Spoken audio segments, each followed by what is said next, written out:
अस्सलाम वालेकुम नाज़रीन, सियासत टीवी के प्राइम टाइम में आप सबका तहदील से इस्तकबाल है। मैं हूँ फरजान अहमद। सबसे पहले पेश है प्राइम टाइम की हेडलाइंस। रेवंत रेड्डी सिर्फ कांग्रेस हाईकमान को पैसे पहुंचाने का कर रहे हैं काम, अवाम की कोई खिदमत नहीं।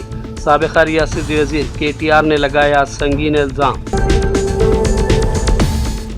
तेलंगाना में मुस्तकिल रिहायशी सर्टिफिकेट जारी किया जाए ताकि वोटर लिस्ट में से अहल वोटर्स का नाम खारिज होने से बचा सकें। रुकने पार्लियामेंट हैदराबाद असद ओवैसी का रेवंत हुकूमत से मुतालबा। रियासती वज़ीर पूनम प्रभाकर ने IT मुलाजमीन के लिए डेली शटल बस सर्विस का किया आगाज़। कहा सर्विस से IT मुलाजमीन को होगा रास्त तौर पर फ़ायदा। तेलंगाना की तरक्की के लिए रेवंत रेड्डी को भी इक़दाम करने से क़ासिर। BJP रुकने पार्लियामेंट इटेला राजेंद्र का इल्ज़ाम। धमकियां जारी रही तो हतमी मुआहदे पर मुज़ाकिरात शुरू नहीं होंगे। ईरानी वज़ीर ख़ारजा अब्बास अराग़ची ने ट्रंप को दिया इंतबाह। और अमेरिका या तो ईरान के साथ कोई मुआहदा करेगा या फिर उनका काम तमाम कर देगा। अमेरिका के सदर ट्रंप ने फिर इस्तेमाल की धमकी वाली ज़बान। हेडलाइंस आपने देखी और पेश है खबरों की तफसीलात। शुरुआत करेंगे तेलंगाना की बड़ी खबरों से। साबिक़ा रियासती वज़ीर KTR ने कहा कि रेवंत रेड्डी क्या काम कर रहे हैं ये सबको मालूम है। उनका एक ही काम है और वो है दिल्ली में मौजूद उनके बॉस को पैसे पहुंचाए जाएं। KTR का इशारा कांग्रेस हाईकमान की जानिब था। KTR ने भी कहा कि आवाम के लिए चीफ मिनिस्टर रेवंत रेड्डी की कोई खिदमत नहीं है। आइए देखते हैं KTR का ये इल्ज़ाम। మీరేమో బస్తాలు మోసి వడ్ల బస్తాలు మోసి బియ్యం బస్తాలు మోసి మీరు కష్టపడ్డారు. మరి ఇవాళ ముఖ్యమంత్రి గారు ఉన్నారు, ఆయన కూడా కష్టపడుతున్నాడు. ఏం సంచులు మోస్తున్నాడో నాకంటే బాగా మీకే ఎరక. ఏం సంచులు మోస్తున్నాడో యాడికి మోస్తున్నాడో మీకే ఎరక. ఆయన పాపం మోసి మోసి కష్టపడుతున్నాడు. ఆయన కూడా బస్తాలు మోసి మోసి ఢిల్లీలో ఉన్న పెద్దల కోసం పైసల సంచులు మోసి మోసి అవస్థ పడుతున్నాడు, ఆగమైతున్నాడు. ఆయన ఆగమైతే అయ్యిండు, కానీ రాష్ట్రాన్ని ఆగం చేస్తున్నాడు. నిన్ననే మేమందరం గౌరవ శాసనసభ్యులందరం కూడా అందుబాటులో ఉన్న వాళ్ళందరం కన్నెపల్లి रुकने पार्लियामेंट हैदराबाद असद ओवैसी ने कहा कि तेलंगाना में मुस्तकिल रिहायशी सर्टिफिकेट जारी किया जाए ताकि वोटर लिस्ट में से अहल वोटर्स का नाम खारिज होने से बचाने के लिए इक़दाम किए जा सकें। असद ओवैसी ने ये एतराफ़ भी किया कि रेवंत रेड्डी उन्हें मुलाकात के लिए वक्त नहीं दे रहे हैं, जिसकी वजह से तमाम मसाइल पर गुफ्तगू मुमकिन नहीं हो पा रही है। असद ओवैसी ने भी कहा कि साजिश का मुकाबला करने के लिए मुसलमान तैयार रहें। असद ओवैसी ने कहा कि कांग्रेस पार्टी सिर्फ मीटिंगें कर रही है, कोई अमली इक़दामात नहीं किए जा रहे हैं। ओवैसी ने 5 रियासतों के आदाद शुमार का हवाला दिया और कहा कि माशी तौर पर कमज़ोर तबक़ात के एक बड़े हिस्से के पास ज़रूरी सरकारी दस्तावेज़ात नहीं है। तकरीबन 52% गरीब लोगों के पास पैदाइश का सर्टिफिकेट यानी बर्थ सर्टिफिकेट तक मौजूद नहीं है, जबकि 42% के पास ज़ात यानी कास्ट सर्टिफिकेट और इतने ही अफराद के पास रिहायशी सर्टिफिकेट भी मौजूद नहीं है। क्यों नहीं भाई परमानेंट रेजिडेंस सर्टिफिकेट? क्या चीज है जो आपको रोक रही है? ये मैं डिप्टी CM को भी मैं और टेमरिस के चेयरमैन जाके मिले, बोले उनको चीफ मिनिस्टर से मैं मिलने का वक्त पूछ रहा हूँ। जनवरी के बाद एक बार उनसे मुलाकात हुई थी ये हज कैंप में, उसके बाद उन्हें ज्यादा मसरूफ है। मगर अगर एक रूलिंग पार्टी इस बात को नहीं समझ रही है कि तेलंगाना के गरीबों के पास डॉक्यूमेंट नहीं है, तो फिर वो रियलिटी से कट ऑफ है एकदम। बीजेपी के दो MPs यहाँ के यूनियन मिनिस्टर है, वो क्यों नहीं बोल सकते जाके इलेक्शन कमिश्नर ऑफ इंडिया को कि भाई पैन कार्ड, ड्राइविंग लाइसेंस और आपके जो फूड सिक्योरिटी कार्ड कबूल करो उसको। रूलिंग पार्टी इसके बारे में बात नहीं कर रही, तो हम तेलंगाना की गवर्नमेंट से ये डिमांड करते हैं कि फौरन तेलंगाना में आप परमानेंट रेजिडेंस सर्टिफिकेट दीजिए और उसको आप बुनियाद बनाइए। भाई अगर आप बुनियाद बना सकते हो, उसको क्या बुनियाद बना सकते कि कोई यहां पर पैदा हुआ तेलंगाना में, उसके पास 2002 में अगर उसका नाम है, कई लोगों का नाम है, अगर उनके माँ बाप का नाम है तो आप 2 परमानेंट रेजिडेंस सर्टिफिकेट उसको, उसके दादा दादी का नाम है, नाना नानी का नाम, 2 सर्टिफिकेट उसको परमानेंट रेजिडेंस सर्टिफिकेट। जब 4 साल कंटिन्यूस एजुकेशन अगर यहां पर हो रहा है सुप्रीम कोर्ट के जजमेंट के मुताबिक, तो उसको एजुकेशन और एम्प्लॉयमेंट में उसको हिस्सा मिल सकता है, तो फिर आप क्यों नहीं देना चाह रहे उसको? ये ताज्जुब की बात है। और गवर्नमेंट के पास कई डेटा है, आधार कार्ड है, रेशन कार्ड है, स्कूल का रिकॉर्ड है, रेवेन्यू रिकॉर्ड्स है, आप उस डेटे को भी बुनियाद बना सकते। रूलिंग पार्टी कांग्रेस पार्टी की है। फाइनल वोटर लिस्ट आने के बाद आप आके पुरसा नहीं देना हमारे को, देखो साजिश हो गई, साजिश हो रही तो आप उसका तोड़ तलाश करो ना। उसका तोड़ यह है कि परमानेंट रेजिडेंस सर्टिफिकेट दे दो। आप कर्नाटका में दे रहे, वहां भी कांग्रेस की हुकूमत है, यहां क्यों नहीं देना चाह रहे? अफसोस ये है कि बीजेपी तेलंगाना के सदर रामचंद्र राव ने इल्जाम लगाया कि कई मुकामात पर बीएलओज घरों को नहीं पहुंच रहे हैं और बेशतर मुकामात पर फॉर्म्स तेलुगु में दिए जा रहे हैं। उन्होंने इलेक्शन कमीशन हुकाम से अपील की कि कम से कम ग्रेटर हैदराबाद के इलाकों में इंग्लिश फॉर्म सरबराह किए जाएं ताकि लोगों को फॉर्म भरने के लिए कोई मुश्किल पेश न आए। English forms, at least in Hyderabad region, there is both Cyberabad and Malkajgiri Municipal Corporation, where large number of non-Telugu people reside. And that was one of the reasons that we came to meet CEO. The second reason was that many BLOs are not going house to house on the pressure of the political parties like MIM and Congress party, which is the ruling party. They are seeing that the voters from other states are not included in the voter list because they under the apprehension that they may vote for BJP this time. So that is the reason why many people approached us that their BLOs are not coming to their places. No one is approaching them. So therefore we asked the CEO to see that these things should be rectified, these things should be addressed, and all the genuine voters should be there in the voters list. Mainly Rohingyas and the Bangladeshi voters which are there in large number in Maheshwaram, they should also not be included in the voter list, and steps should be taken with regard to that. Right, sir. Yesterday, BRS party also given a presentation stating that more 30 days extension should be given in this SIR process. The SIR process, if it has to be extended, we have to decide. Though many are giving us the representations, after all, this issue is in the hands of Election Commission of India. So once the party decides, we may decide on the issue whether to go for extension or not. Sir, AIMM Chief Asauddin Owaisi yesterday said that PRC, permanent residency certificate, should be given to the poor during this SIR process. How do you react to this?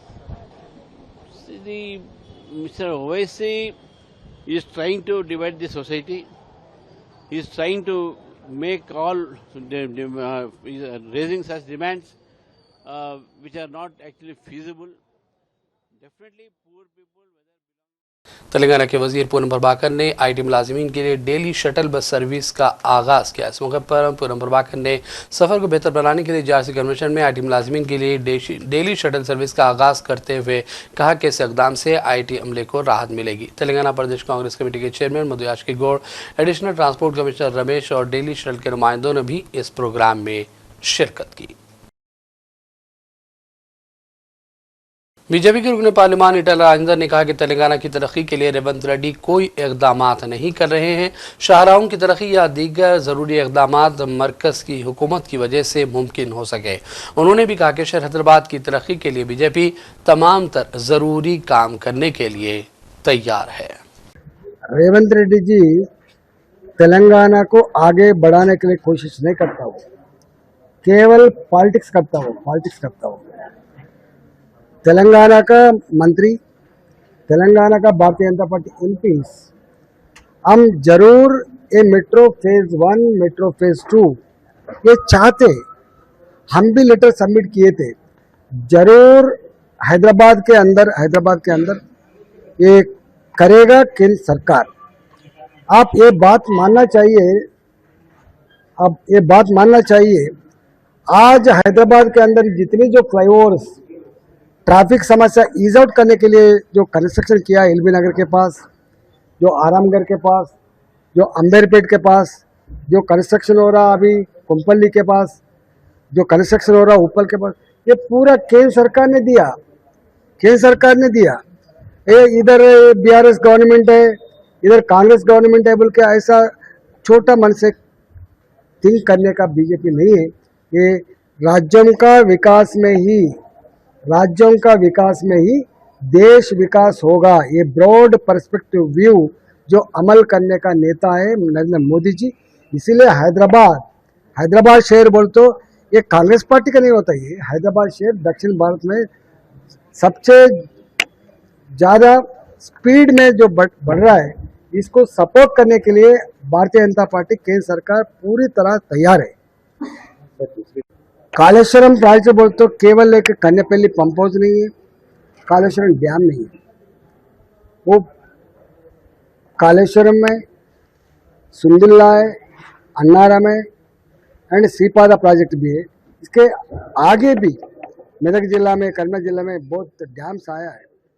मैं ये request कर रहा हूँ, तेलंगाना के deputy CM Manu भट्टी विक्रमारक ने कहा कि मजबूत सनती तरक्की, तकनीकी तरक्की और आलमी मेयार के बुनियादी ढांचे की वजह से हैदराबाद तेजी से आलमी सरमाकारी के मरकज के तौर पर उभरा है। भट्टी ने 2000 ग्रीन ग्रोथ एनर्जी समिट 2026 में साल आए गैर मुल्की मंदूबीन के लिए मुनक़िदा इस्तक़बालिया तकरीब से खिताब किया और कहा कि तेलंगाना हुकूमत सरमाकारी करने वाली कंपनियों को मुकम्मल ताउन फराहम कर रही है।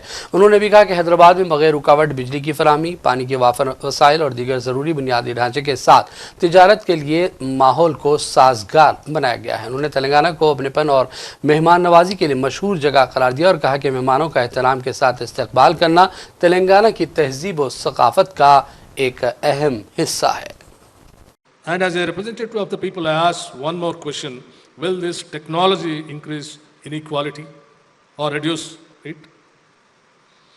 That is the test. India has always believed that science must serve society. Pandit Nehru built institutions of science and technology because he believed modern India must think boldly. Srimati Indira Gandhi ji understood the importance of national capability and self-reliance. Sri Rajiv Gandhi ji saw computers not as toys for the elite, but as tools that could transform administration and an opportunity.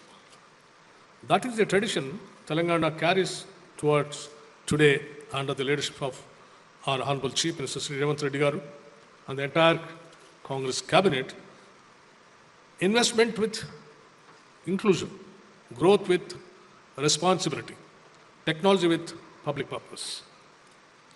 Hyderabad is already one of India's great technology capitals.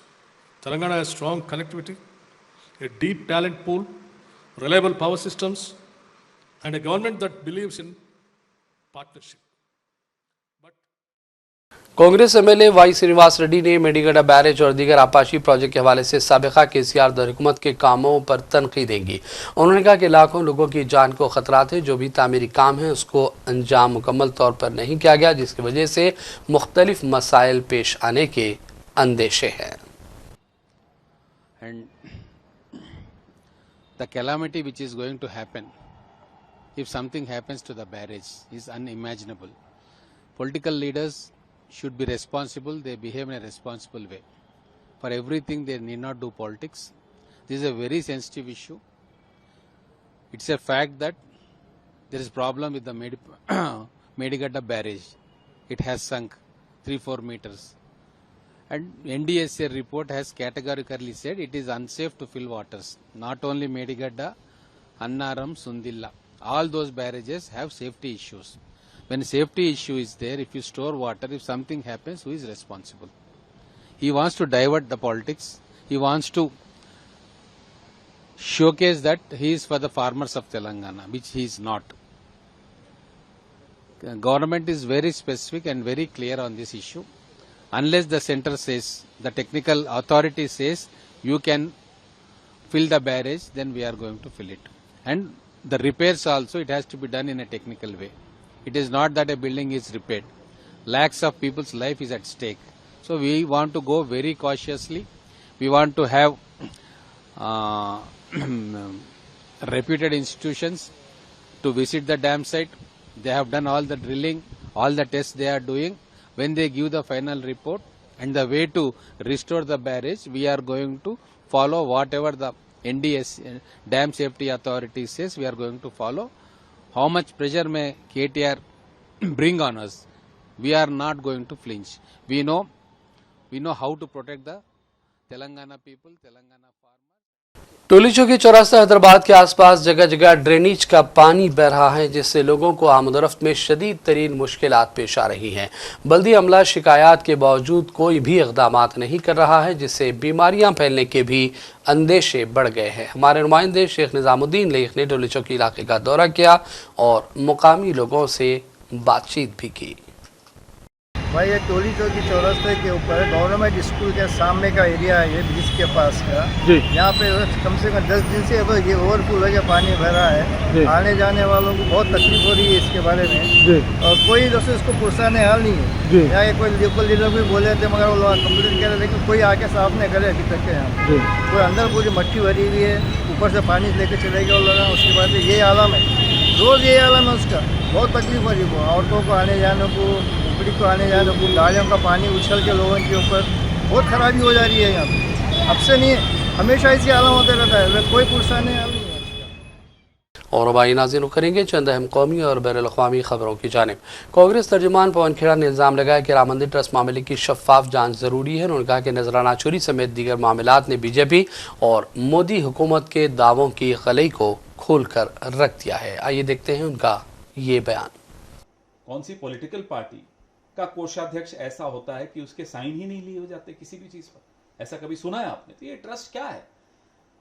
दो लोगों को अब जिम्मेदारी आपने दी। एक Krishna Mohan, farmer IFS officer, forest services के officer हैं, जिन्होंने खुद एफआईआर 25 तारीख को कराई थी, जिनके संदूक से कुछ रिकवरी 26 तारीख को हुई थी।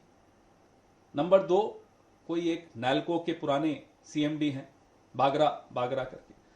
जब वो नैल्को में सीएमडी थे तो उन पे क्या सवाल उठे थे वो आप खुद समझ लीजिए, खुद ढूंढ लीजिए। तो संघ किस कारण से अयोध्या मंदिर के ट्रस्ट पे अपना कब्जा रखना चाहता है कि आज जिनको आपने अपॉइंट किया कृष्ण मोहन जी, वो पूर्वी उत्तर प्रदेश के क्षेत्रीय संघ चालक हैं, अपने ही हैं, संघ के ही हैं। तो आखिर ऐसे कारण क्या है कि संघ अपनी गिरफ्त से, अपनी मुट्ठी से, अपने हाथ से अयोध्या ट्रस्ट को नहीं छोड़ना चाहता और जवाबदेही भी नहीं चाहता? कोई चीज सार्वजनिक भी नहीं होती। जमीनें खरीदी जा रही हैं, जमीनों पर एक 86 करोड़ की जमीन खरीदी गई मंदिर से कुछ किलोमीटर दूर, वहां चारा उगाया जा रहा है। 86 करोड़ की जमीन पर गाय को चराने के लिए चारा उगाया जा रहा है, चरी कहते हैं ना। क्या मंदिर के पास कोई गौशाला है? जरा हम ये जानना चाहते हैं। कोई गौशाला नहीं है मंदिर के पास, लेकिन चारा उगाया जा रहा है 86 करोड़ की जमीन लेकर। ये हो क्या रहा है? तो नृपेंद्र मिश्रा थे ना उस वक्त गोली चलाने वाले, उनको तो आपने ट्रस्ट में सर्वे सर्वा बना रखा था। नृपेंद्र मिश्रा क्या थे उस वक्त जिस वक्त गोली चली थी? ये नहीं बोलेंगे ये लोग। तो इनकी लफाजी, इनके ढोंग, इस पे मेरे से बात मत करवाइए। हकीकत यह है कि ये एक मंदिर जिसको प्रधानमंत्री कार्यालय और संघ सीधे सीधे इस प्रोजेक्ट पे निगरानी रखता था और रखता है, आज भी अपनी मुट्ठी में रखा हुआ है। तो जिम्मेदारी क्या प्रधानमंत्री की नहीं होती? क्या जिम्मेदारी मोहन भागवत की नहीं होती? नहीं, आस्था को आप लोग कमजोर कर रहे हैं या आस्था की पवित्रता को बरकरार रखने की मांग कर रहे हैं? जो डकैती कर रहे हैं आस्था के नाम पर, वो आस्था को मजबूत कर रहे हैं, और जो उन डकैतों पे सवाल उठाते हैं वो कमजोर कर रहे हैं। ईरान के वज़ीर ख़ारिजा अब्बास अराग़ची ने कहा कि धमकियां जारी रही तो ख़त्े मुआहदे पर मुज़ाकरात शुरू नहीं होंगे।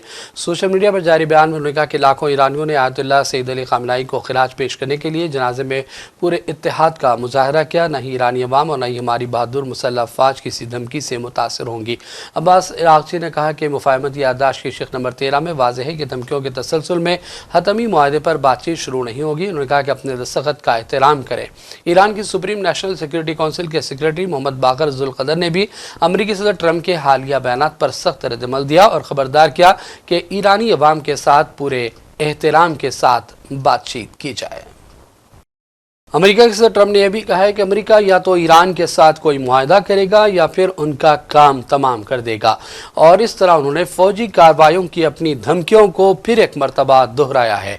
जबकि तेहरान में रहबर आला आयतुल्लाह अली ख़ामेनी की नमाज जनाजा के बाद ईरान का मुज़ाहमती मौक़िफ़ सामने आया। अमेरिका और ईरान के दरमियान बिलवास्ता मुज़ाकरात गुज़िश्ता हफ़्ते बगैर किसी वाज़ेह पेशरफ़्त के ख़त्म हुए। हालांकि 60 रोज़ा जंगबंदी का मकसद सिफारती अमल के लिए गुंजाइश पैदा करना था। ये जंगबंदी अमेरिका और इसराइल के उन हमलों के बाद की गई जिसकी वजह महीने से जंग शुरू हुई थी। ट्रंप ने कहा कि या तो हम मुआहदा करेंगे या फिर ईरान का काम तमाम कर देंगे, और ये काम करना मुश्किल भी नहीं होगा। मैं मुआहदा करना पसंद करूंगा क्योंकि मैं 9 करोड़ 10 लाख अफराद को मुतासिर करना नहीं चाहता। ट्रंप ने कहा कि हम एक घंटे में ईरान के पुल तबाह कर सकते हैं, उनकी तवानाई की फराहमी को ख़त्म किया जा सकता है। उनके पास कोई पैसा नहीं है और अमेरिका ने कोई रकम नहीं दी।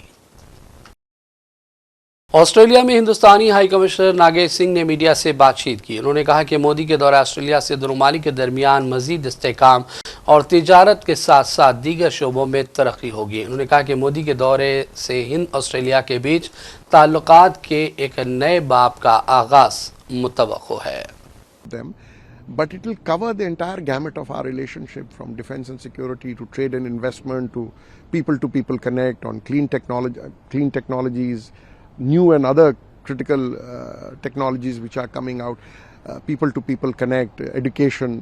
So it's a very comprehensive agenda, and just wait for a few days and then you'll see. Can we expect any new agreement or announcement? There will be some outcomes and announcements. Like I said, just wait for a couple of days. Otherwise, you lose interest in the outcome. Sir, Prime Minister Modi will also meet the Indian community in Melbourne. How many people are expecting to attend this community event, and what is the main significance of this event? Victoria, Melbourne, Victoria hosts the largest proportion of Indian diaspora in Australia. And the Prime Minister will be addressing a community event here in the Marvel Arena. It's expected somewhere between 25 to 30,000 people would be participating. There's great enthusiasm and excitement. As you know, wherever Prime Ministers go, our Prime Minister goes, there is a demand, an overwhelming demand for the people to see him, to listen to his words and his, encouragement. And for this event, I know that people are coming from all over Australia, not just from the state of Victoria, but from all over Australia. The demand was huge, but given the limitations of the venue, everyone could not be accommodated, but I'm sure they'll watch on television. Prime Minister Albanese is also going to be there. So both the Prime Ministers will be addressing. And it's a very important event because it shows the importance we attach to the bond, which the 1 million strong Indian diaspora provides between our two countries. So Prime Minister Modi expected to visit the Melbourne cricket ground. Can you share more details about this visit? So, sport is another pillar of our bilateral relationship. While cricket dominates that, but there are many other aspects of sports which we want to partner Australia with, in the sense that Australia is a sporting superpower. If you look at the performance of Australian athletes in other sports, in track and field, etc. So how do we work together and develop the sporting ecosystem in both our countries, whether it's sports medicine. और अब आखिर में headlines पर डालेंगे एक और नजर। रेवंत रेड्डी सिर्फ कांग्रेस हाईकमान को पैसे पहुंचाने का कर रहे हैं काम, अवाम की कोई खिदमत नहीं। साबिक़ा रियासती वज़ीर KTR ने लगाया संगीन इल्ज़ाम। तेलंगाना में मुस्तकिल रिहायशी सर्टिफिकेट जारी किया जाए ताकि वोटर लिस्ट में से अहल वोटर्स का नाम खारिज होने से बचा सकें। रुकने पार्लियामेंट हैदराबाद असद ओवैसी का रेवंत हुकूमत से मुतालबा। रियासती वज़ीर पूनम प्रभाकर ने IT मुलाजमीन के लिए डेली शटल बस सर्विस का किया आगाज़। कहा सर्विस से IT मुलाजमीन को होगा रास्त तौर पर फ़ायदा। तेलंगाना की तरक्की के लिए रेवंत रेड्डी को भी इक़दाम करने से क़ासिर, BJP रुकने पार्लियामेंट इटेला राजेंद्र का इल्ज़ाम। धमकियां जारी रही तो हतमी मुआहदे पर मुज़ाकिरात शुरू नहीं होंगे। ईरानी वज़ीर ख़ारजा अब्बास अराग़ची ने ट्रंप को दिया इंतबाह। और अमेरिका या तो ईरान के साथ कोई मुआहदा करेगा या फिर उनका काम तमाम कर देगा। अमेरिका के सदर ट्रंप ने फिर इस्तेमाल की धमकी वाली ज़बान। प्राइम टाइम का सिलसिला फ़िलहाल यही ख़त्म करते हैं। मोहम्मद फरजान अहमद को पूरी टीम के साथ इजाज़त दें। देखते रहिए सियासत TV। अल्लाह हाफ़िज़।